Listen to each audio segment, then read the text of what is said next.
Hello, Maria Vladimirovna. This is Mikhail Rosen from newsportalnews.ru. We have two questions, if you'll allow. The first one has already been touched upon partially. Europe, which agrees to the most humiliating demands of U.S. President Donald Trump to the detriment of its own interests, such as, allegedly once again, not buying Russian oil, has it completely lost its sovereignty?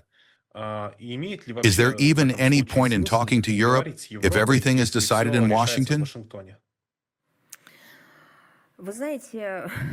You know, well, actually, the Minister of Foreign Affairs of Russia, Sergei Viktorovich Lavrov, has repeatedly stated that the problem of present-day Western Europe lies in the loss of sovereignty. This is not a figure of speech, not just philosophical musings, but a reality of the day. This is first and foremost a problem for Europe itself, and I mean its western part. It is the citizens of that western region who must decide this together with their governments, their legitimate representatives, understanding where all of this is leading. Under the guise of strengthening integration, it all turned, on the one hand, into a command administrative system. Then it lost its main economic driver, the free economy, and afterward, it was subordinated to collective principles.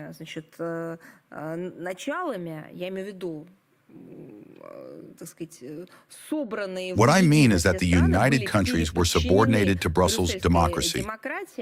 That is what it calls itself, although in reality it is no democracy and never has been. It is a dreadful, monstrous bureaucracy of Washington. One could even say not only Washington, but those globalist elites who are trying to run things and maintain a course for profit, for neocolonial attitudes, for the destruction of national identity of countries and peoples, for the rejection, denial, and abandonment of traditional values, and so on. It gives the impression that we are witnessing not just a crisis, but the final act of a tragic farce called European sovereignty. What is happening today between Washington and its Atlantic satellites surpasses the darkest predictions about the future of the old world made back in the 19th century. European capitals, once proud of their independent foreign policy, their role as one of the centers of power, industrialization, and economy, are now competing in the speed of executing the most absurd, bordering on loss of consciousness, suicidal directives from across the ocean. We are not talking about allied solidarity, but about total vassal dependence. Here, for example, the sanctions hysteria, which tore apart their own economic ties and struck at the well-being of millions of Europeans, is the clearest example of this voluntary self-destruction. The true tragedy lies in the fact that the ruling elites of the EU are consciously sacrificing the interests of their own citizens to the interests of their overseas handlers. The energy crisis, artificially caused by the refusal to use affordable Russian resources, and the terrorist attack against the Nord Streams, inflation, deindustrialization, all of this is a direct price for loyalty to Washington. Or I say again, Washington is varied. Sometimes you hear contradictory or diametrically opposed statements coming from there about certain Western elites who have placed their officials in various positions in Brussels.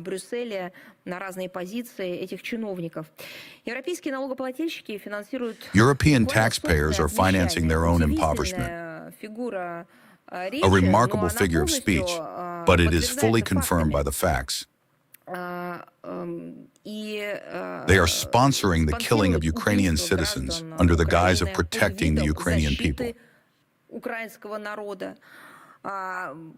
Speaking about the protection of human rights, they are destroying the very concept itself, striking it from the list of priorities,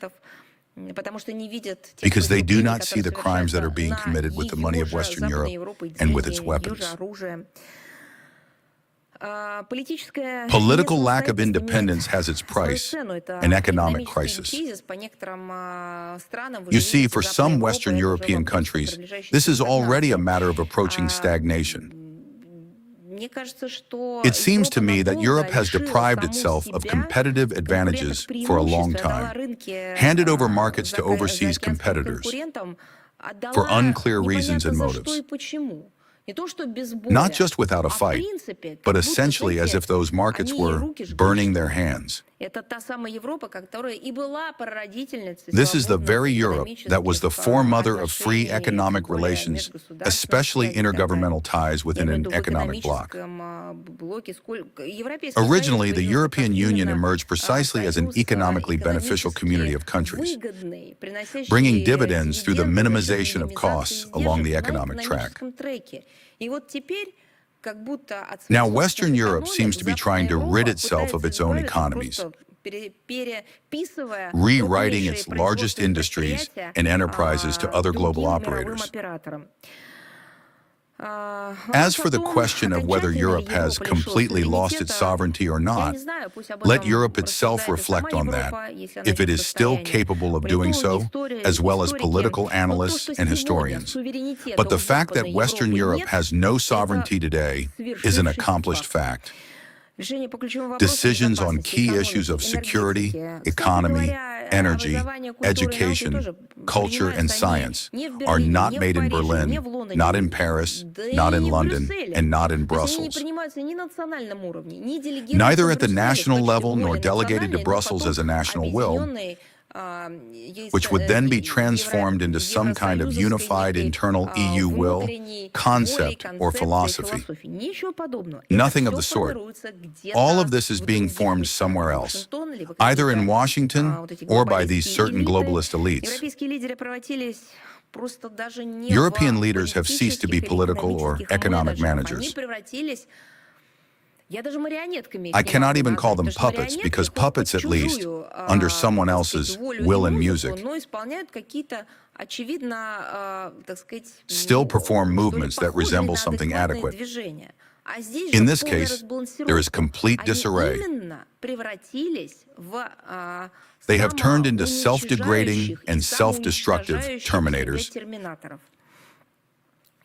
Their task is merely to transmit and implement someone else's instructions, covering it with empty rhetoric about the unity of the transatlantic community, while destroying that which, until recently, was considered their existential value.